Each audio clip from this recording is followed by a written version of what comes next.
अस्सलाम वालेकुम students, welcome to Naeem's virtual academy. आज हम पढ़ेंगे स्टीरियोटाइपिंग के बारे में कि स्टीरियोटाइपिंग क्या होता है। तो सबसे पहले आपको बताऊं कि इसकी डेफिनेशन क्या है। A set idea that people have about what someone और समथिंग इज़ लाइक। लोगों के दिमाग में जो एक बात बैठ जाती है ना, वो हमेशा बैठ जाती है। तो एक आइडिया जो दिमाग में लोगों के बैठ गया है कि कोई कैसा है। मिसाल के तौर पे जो लंबे लोग होते हैं, बड़े कद वाले लोग होते हैं, उनके बारे में ये सोचा जाता है कि बड़े कद वाले लोगों की जो अकल है वो उनके घुटनों में है। अभी एक सेट आइडिया है जो लोगों के दिमाग में बैठ गया है। ये stereotyping in types of believes या बिहेवियर्स को कहा जाता है। ठीक है, ये ज़्यादातर अनफेयर होता है, अनट्रू होता है। ठीक है, it is often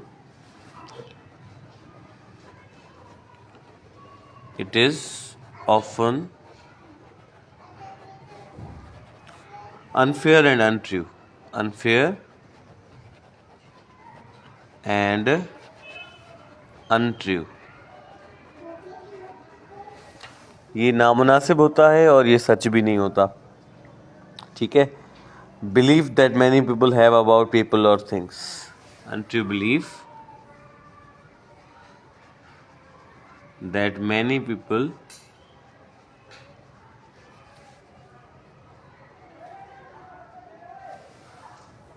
have about people that many people have about people or thing have about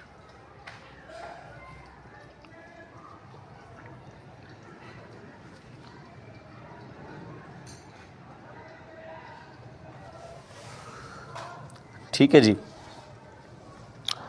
तो ये इसकी बहुत ज़्यादा टाइप्स होती हैं स्टीरियोटाइपिंग की। दोबारा आपको समझा दूं कि एक आइडिया होता है, एक सोच होती है, एक बिलीफ होता है जो लोगों के दिमाग में बैठ जाता है किसी चीज़ के बारे में या जो है किसी इंसान के बारे में, एक कौम के बारे में कि ये लोग ऐसे हैं। तो फिर वो जो है उसी पे यकीन करते हैं और यही चीज़ मीडिया भी क्रिएट करता है। स्टीरियोटाइपिंग भी इसके अंदर वो आ जाता है। ठीक है जी। अब कुछ टाइप्स हैं स्टीरियोटाइपिंग के, वो मैं आपको बताता हूँ।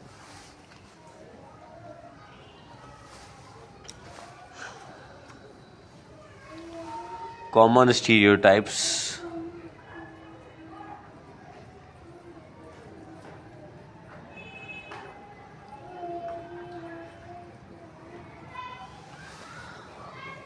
सबसे पहला है जेंडर स्टीरियोटाइप।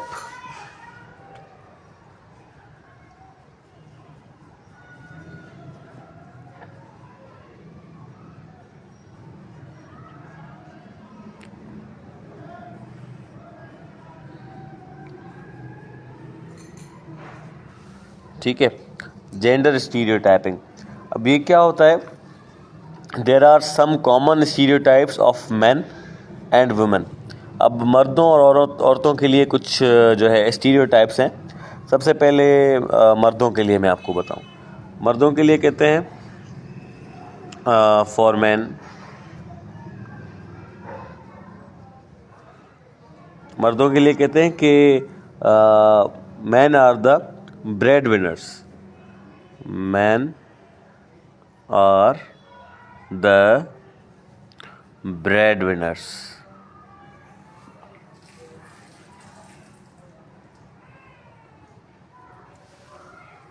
ठीक है, यानी रोज़ी कमाने वाले जो हैं या सिर्फ कमाने वाले जो हैं लोग, वो मर्द हैं।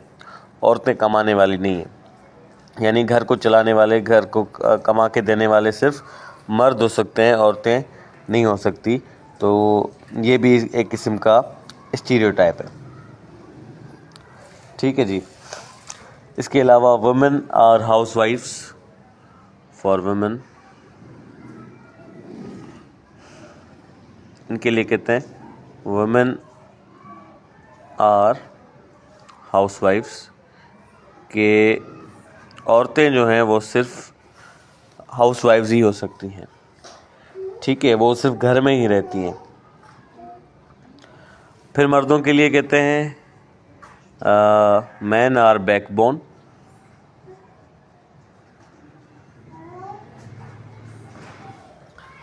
ठीक है, ये कहा जाता है। औरतों के लिए कहते हैं कि women are not strong, women are not strong. ये मैं आपको एग्जांपल्स दे रहा हूँ, फिर आपको समझाता हूँ कि ये होता क्या है। ठीक है जी। वुमेन आर डम्ब, वुमेन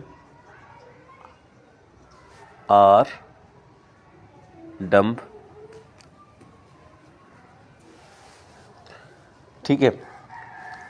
अब देखें, सिर्फ मर्द ही नहीं कमा सकते, औरतें भी कमा सकती हैं, और सारी औरतें ऐसी नहीं होती हैं जो कि सिर्फ हाउस वाइफ्स बन के रहें।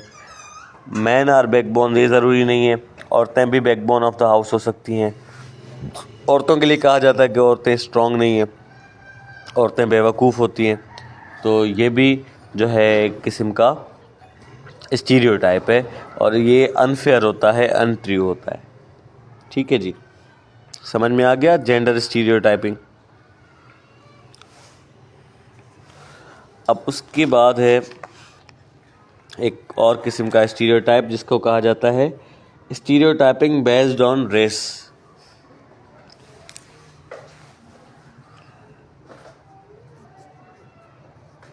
Stereotyping based on race. Race बोलते हैं कौम को, ज़ात को, ठीक है। अब जो है हमारी कम्युनिटी में, अगर मैं अपने कंट्री की बात करूं कि हमारे कंट्री में क्या होता है, कहा जाता है कि फॉर एग्ज़ाम्पल कम्युनिटी ए है, कोई भी एक कम्युनिटी है, कहा जाता है कि ये जो है फ्यूडलिस्ट है, इलिटरेट हैं, ठीक है। और बी कम्युनिटी के लिए कहा जाता है कि जो है ये कंज़र्वेटिव हैं और ये जो है ईमानदार हैं, ठीक है। यानी एक कम्युनिटी को जो है कहा जाता है कि ये कम्युनिटी जो है इस ज़ात के जो लोग हैं, जैसे मेमन लोगों के लिए कहा जाता है कि ये कंजूस हैं, ठीक है। अभी एक ज़ात को टारगेट किया जाता है, तो ये भी एक किस्म का अनफेयर है और ये स्टीरियोटाइपिंग है। और किसी और ज़ात के लिए कहा जाता है कि ये लोग जो हैं ये सखी होते हैं, ठीक है। तो इसको कहा जाता है stereotyping based on the race. मैं इसकी एक एग्जांपल आपके लिए लिख देता हूँ, such is black women are stereotype negatively as the mammy, ठीक है। ब्लैक वुमेन जो है ना, ये अफ्रीकन वुमेन्स होती हैं, और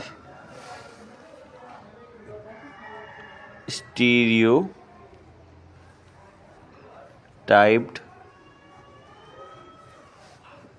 एज मेमी। अब जो ब्लैक वुमेन है उसको मेमी स्टीरियोटाइप्ड कहा गया है। अब मेमी का मतलब ये है कि वो मोटी होती हैं, ठीक है। उसके अलावा वो जो है मीन होती हैं, लाउड होती हैं। अब ये ज़्यादातर आपको अफ्रीका में मिलेगी, और फिर इनको कहा जाता है कि जो ब्लैक वुमेन है वो ज़्यादातर मोटी भी होंगी, और वो जो है मतलबी भी होंगी, और वो ज़्यादा गुस्से वाली भी होंगी। इसी तरीके से यहाँ पे ये जो रेसिस्ट लोग होते हैं ना अफ्रीका के अंदर, जो कुछ वाइट भी होते हैं तो वो रेसिस्ट होते हैं। दूसरे कोई अमेरिका के अंदर ज़्यादातर होता है, वो ब्लैक लोगों को जो है ना उनसे नफ़रत करते हैं, उनके लिए फिर ये स्टीरियोटाइप करते हैं। ब्लैक वुमेन को बोलते हैं, सॉरी ब्लैक मैन को बोलते हैं कि ये सैवेज हैं, रथलेस हैं, ब्रूट हैं, ठीक है। ब्लैक मैन को जो है आर स्टीरियोटाइप्ड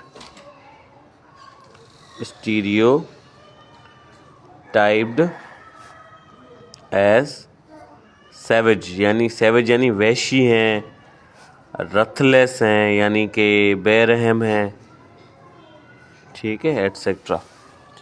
तो इस तरह की स्टीरियोटाइपिंग को कहा जाता है stereotyping based on the race, ठीक है। आगे बढ़ते हैं।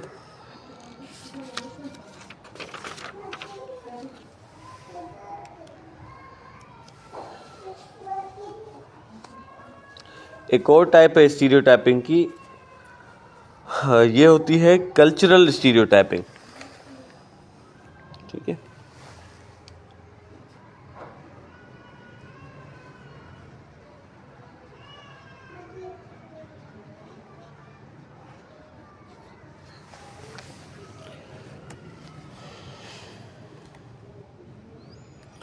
अब कल्चरल स्टीरियोटाइपिंग ये जो है ना,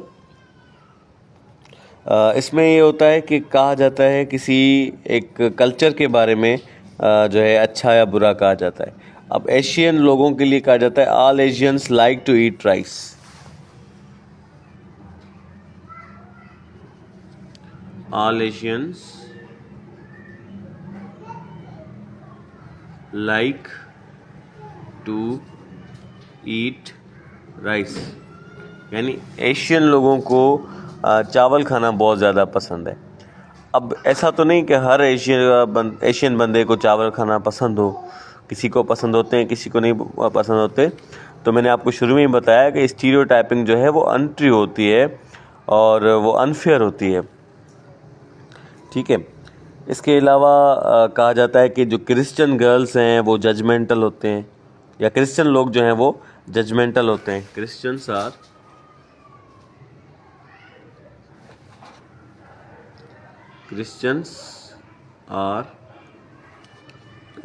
जजमेंटल।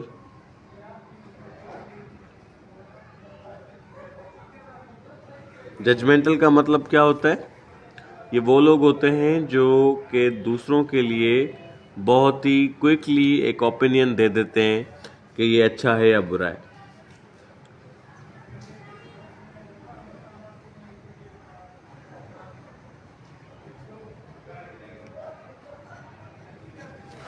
ठीक है, कहा जाता है क्रिश्चियंस जो हैं वो जजमेंटल हैं, हालांकि ऐसा नहीं होता, सारे क्रिश्चियंस जो है जजमेंटल नहीं होते। गर्ल्स के लिए कहा जाता है कि girls are not good at sports. Girls are not good at sports. ज़्यादातर मर्दों को देखा है ना स्पोर्ट्स में, तो लोग कहते हैं कि भाई गर्ल्स को स्पोर्ट्स आती ही नहीं है, लेकिन ऐसा नहीं है।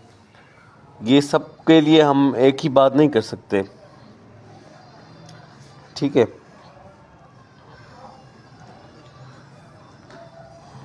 अब जो है लास्ट टाइप इसकी जो है वो है एथनिक स्टीरियोटाइपिंग।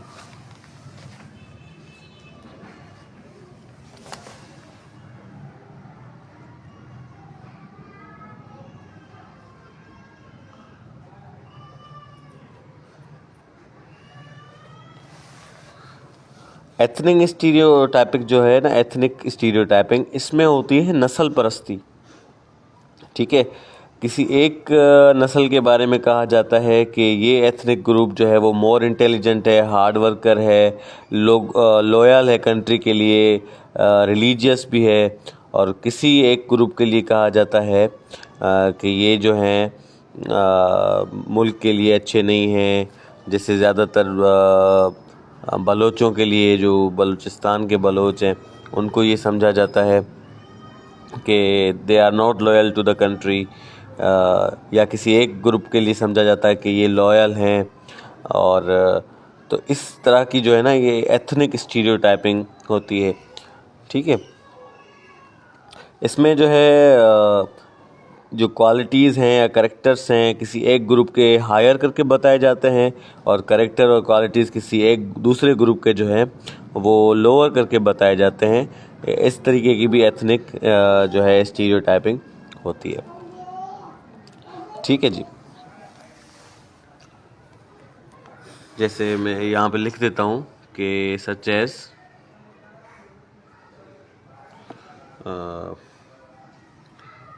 ए जो है, मिसाल के तौर पे a ethnic group is loyal to country.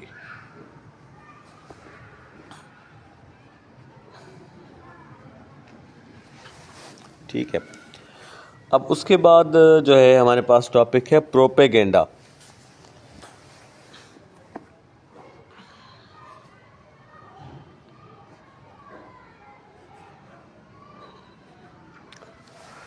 Propaganda लफ्ज़ आपने बिल्कुल सुना होगा।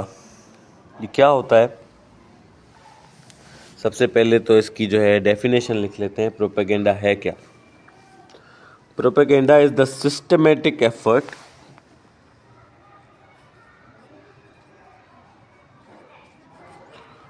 Propaganda is the systematic effort to spread opinions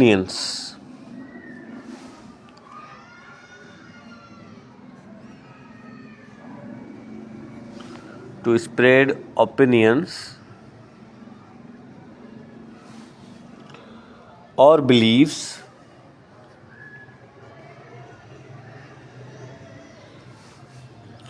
often by distortion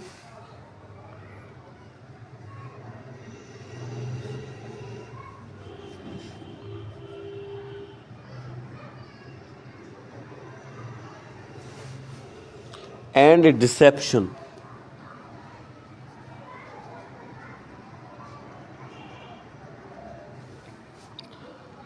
Propaganda is used to influence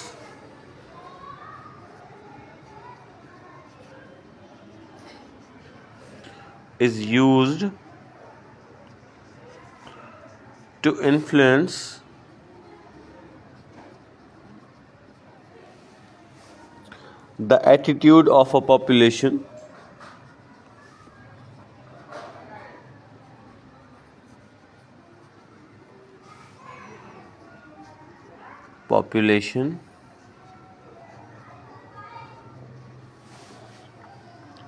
with the purpose of helping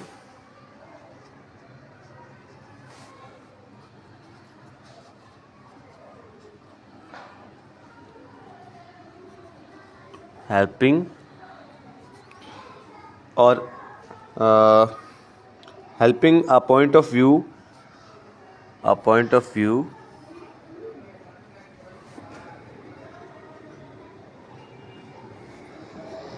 या फिर पर्सन। ठीक है, अब मैं आपको समझाता हूँ। कह रहे हैं propaganda is the systematic effort. Systematic का मतलब होता है प्लान्ड। ठीक है, ये एक प्लान्ड एफर्ट होता है, एक प्लान्ड कोशिश होती है, प्लान्ड स्ट्रगल होता है। किस बात के लिए?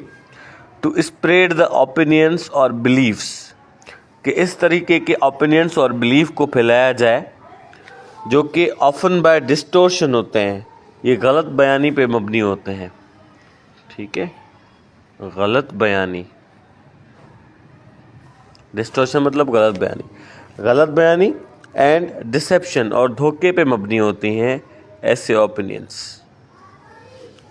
ठीक है, propaganda is used to influence the attitude of population. एक पॉपुलेशन है ना, एक आबादी है, एक लोग हैं, लोगों के एटीट्यूड को जो है इन्फ्लुएंस करता है प्रोपेगेंडा।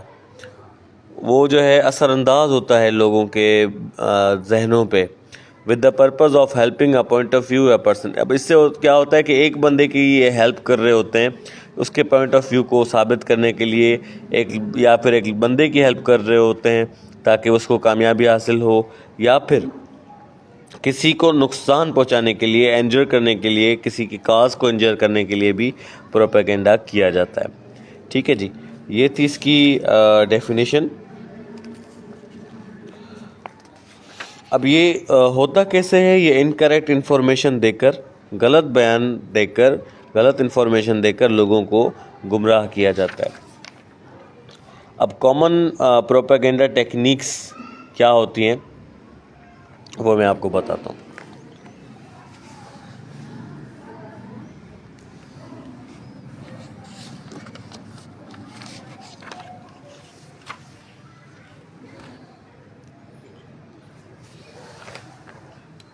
Common propaganda techniques.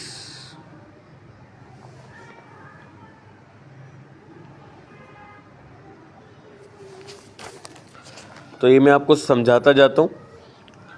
सबसे पहला है आपका कार्ड स्टेकिंग, ठीक है, कार्ड स्टेकिंग। ये पहली टाइप है प्रोपेगेंडा की। इसकी डेफिनेशन क्या है कि it is a propaganda technique where an organisation may use media to favorably show one side of an issue while downplaying the other side. For example, companies use this card to show why this product is better than the other using ads. अब card staking propaganda ये होता है कि मिसाल के तौर पे एक प्रोडक्ट है, कोई शैम्पू का प्रोडक्ट है। अब वो, या जैसे ये सर्फ एक्सेल का बार बार ऐड आता है ना, अब उसमें ये सर्फ एक्सेल के ऐड में दिखाए जाते हैं कि जो दूसरे पाउडर हैं कॉमन, लोकल या कोई और भी, तो उससे जो है कपड़े धुलाई साफ़ नहीं होते बल्कि सर्फ एक्सेल से होते हैं। ये कार्ड स्टेकिंग है, यानी एक ओपिनियन को, एक प्रोडक्ट को, एक चीज़ को, एक बंदे को गिरा के दूसरे को आगे लाना कार्ड स्टेकिंग कहलाता है। समझ में आ गया? दूसरी इसकी टाइप है name calling. Name calling propaganda. अब नेम कॉलिंग प्रोपेगेंडा में क्या होता है, इसमें नेगेटिव वर्ड्स दूसरे के लिए जो है लगाए जाते हैं। जैसे पाकिस्तान के अंदर आप देखें, किसी एक सियासतदान के लिए कहा जाता है ये चोर है, उसको देख के ही चोर चोर की सदाएं लगाई जाती हैं। इससे ये एक प्रोपेगेंडा है। इससे क्या होता है, उसकी जो करैक्टर है, लोगों के सामने जो उसकी वर्थ है वो ख़राब होती है। किसी को डीज़ल कहा जाता है उसने डीज़ल महंगा कर दिया। किसी को सिलेक्टेड कहा जाता है कि इसको सिलेक्ट किया गया है, लोगों ने इसको इलेक्ट नहीं किया। तो ये नेम कॉलिंग प्रोपेगेंडा है जो पाकिस्तान में भी यूज़ होते हैं। तीसरी इसकी टाइप है बैंड वैगन।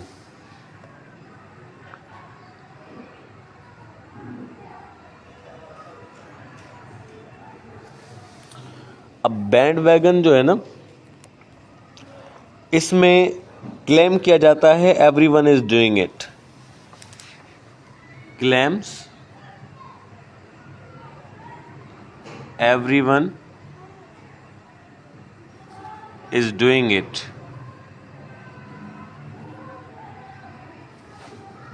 ठीक है, कैसे क्लेम किया जाता है कि अब आपको जो है टूथपेस्ट दिखाया जाएगा, बोला जाएगा कि हर कोई ये जो है टूथपेस्ट यूज़ कर रहा है, आप भी करें।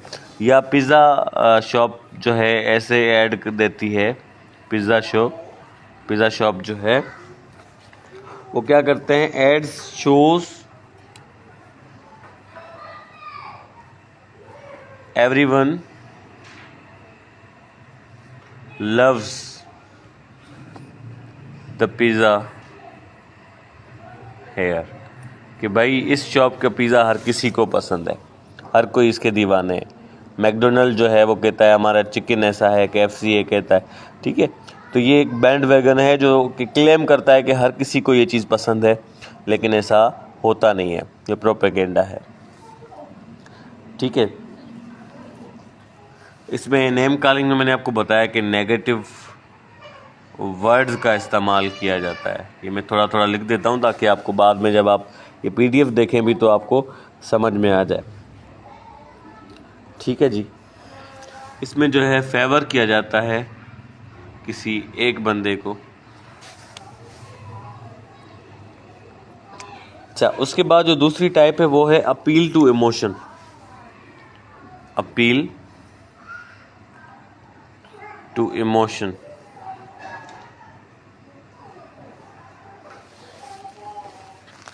अभी अपील टू इमोशन में आपको अपने ही कंट्री के बारे में थोड़ा सा बता दूं।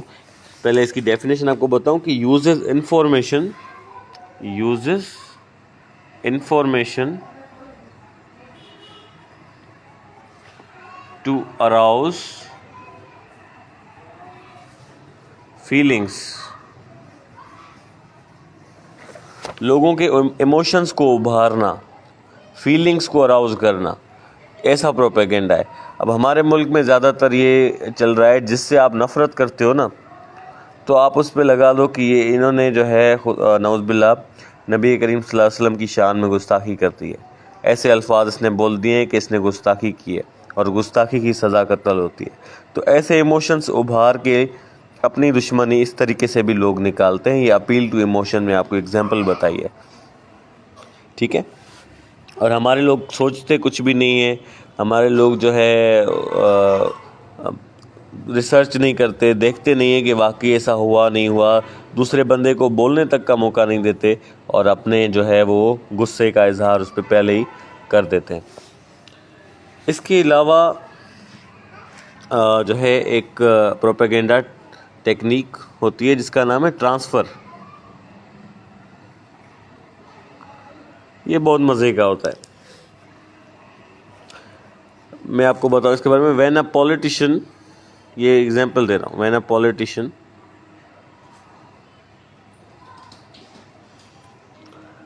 delivers speech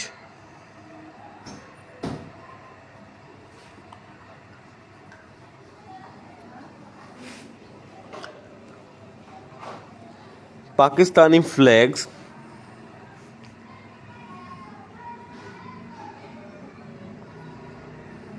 Pakistan's flag waves in background।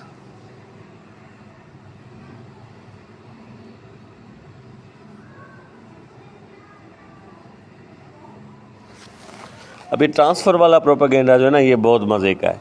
अब देखें, आप एक सियासतदान की इज़्ज़त करें ना करें, आप पाकिस्तान के झंडे की तो इज़्ज़त करते हैं ना।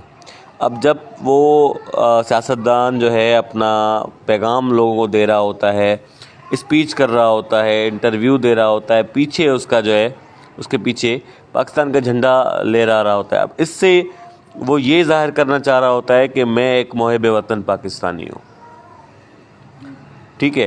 अब इसको कहते हैं ट्रांसफ़र। ट्रांसफ़र का मतलब है एक चीज़ की वर्थ को अपनी तरफ ट्रांसफ़र करना, कि भाई पाकिस्तानी वेव की तो पाकिस्तानी फ्लैग की तो एक वर्थ है, एक इज़्ज़त है। अब उसके ज़रिए मैं अपनी इज़्ज़त भी बना लूँ। जब मैं स्पीच कर रहा हूँ तो ये दिखाऊँ कि मैं जो हूँ एक पेट्रियोटिस्ट हूँ, अपने मुहिब वतन पाकिस्तानी हूँ। या ऐसे कोई एक बंदा है, वो जो है एक प्रेस कॉन्फ्रेंस कर रहा है तो कुरान पाक अपने साथ रख के बैठा है, या फिर उसके हाथ में तस्बीह है, ठीक है, या उसके जो है कोट पे पाकिस्तान का झंडा लगा हुआ है। तो ये इन चीज़ों से एक ट्रांसफ़र होती है वर्थ एक से दूसरे में। वो एक चीज़ की वर्थ है पहले ही, तो उसको शो करके बंदा वो वर्थ अपने लिए यूज़ करता है, ठीक है। समझ में आ गया। उसके अलावा एक टर्म है, एक टेक्निक है प्रोपेगेंडा की, glittering जर्नलिटीज़। Glittering जनरलिटीज़।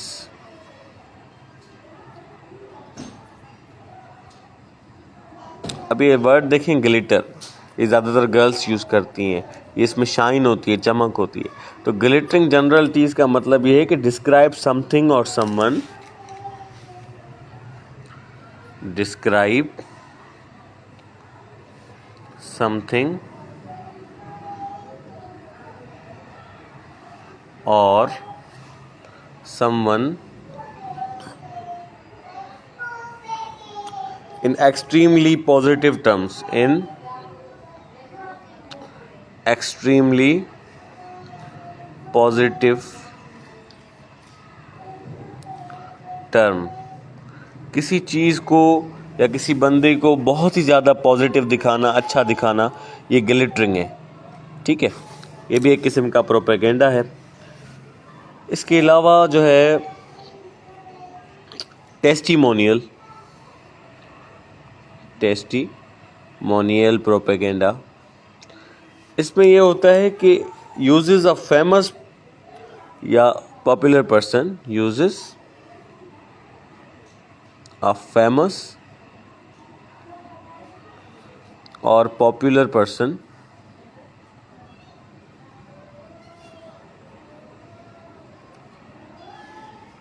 to say that the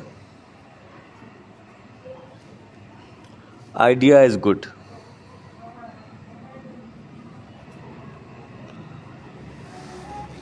अब आप देखें एक फेमस बंदा है, एक मशहूर बंदा है, उससे लोग ऐड दिलवा दें। एक प्रॉपर्टी का काम लोग करते हैं, ठीक है, उनकी प्रॉपर्टीज़ हैं, वो जगह सेल करते हैं, फ्लैट सेल करते हैं और प्लॉट देते हैं। अब हैं वो फ्रॉड बड़े, लेकिन वो एक फेमस बंदे से, मिसाल के तौर पे फ़ाद मुस्तफ़ा से, वो एक ऐड दिलवा देते हैं कि यहाँ पे आप घर ले लें, अपने ख्वाबों की ताबीर करा लें, मिसाल के तौर पे। अब लोग तो देखेंगे ये बहुत फेमस बंदा है, पॉपुलर पर्सन है।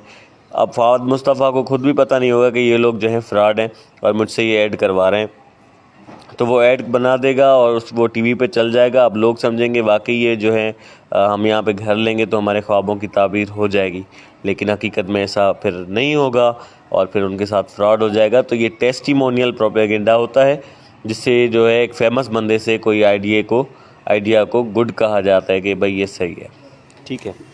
अब लास्ट है, वो है प्लान फॉक्स।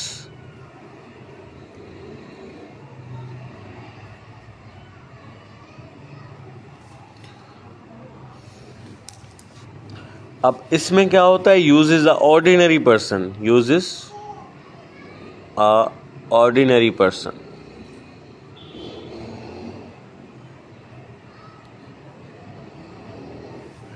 अब कभी कभी जो है ऐसा बंदा, ऑर्डिनरी बंदा जो कि ऑर्डिनरी लैंग्वेज बोलता हो, ऑर्डिनरी मैनर का हो, जिसकी ऑडियंस पे रीच हो, लोग उसको जानते हों, लेकिन हो ऑर्डिनरी आम सा बंदा हो।